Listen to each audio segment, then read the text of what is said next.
Important topics of 11th class, chapter wise.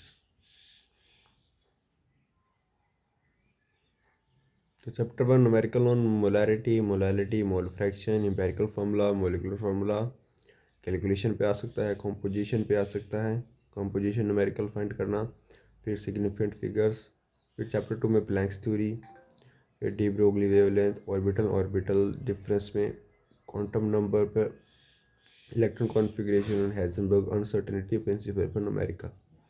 Chapter three में आ सकता है ionisation enthalpy, electron gain enthalpy, electron activity and atomic radius पे question. Chapter four में आ सकता है कैलकुलेट फॉर्मल चार्ज, एस्पेर थ्योरी की एप्लीकेशंस एंड वीबीटी के अंदर जो हाइब्रिडाइजेशन है उसकी एप्लीकेशन, स्ट्रक्चर फाइंड करना।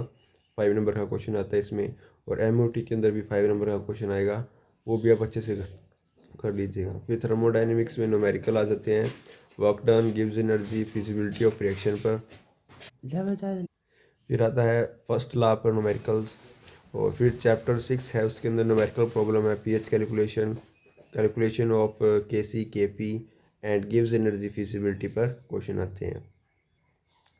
फिर नेक्स्ट है find oxidation number, chapter number 7 में ऑक्सीडेशन नंबर फाइंड करना पूछ सकते हैं, मस्ट आना ही आना है। फिर फंक्शन ऑफ साल्ट, फिर आ सकता है रिएक्शंस, उनको बैलेंस करना, तो ये इंपॉर्टेंट है, कर लीजिएगा। फिर चैप्टर नंबर 8 में जीओसी के अंदर आईपीएससी नेमिंग सारी अच्छी तरह से कर लीजिएगा, आइसोमेरिक में डेफिनेशन, इनकी टाइप्स, फिर इंडक्टिव फैक्ट, फिर रेजोनेंस इफेक्ट और स्टेबिलिटी, तो ये सब आप अच्छे से कर लीजिएगा, इनके ऊपर मस्ट है क्वेश्चन आना।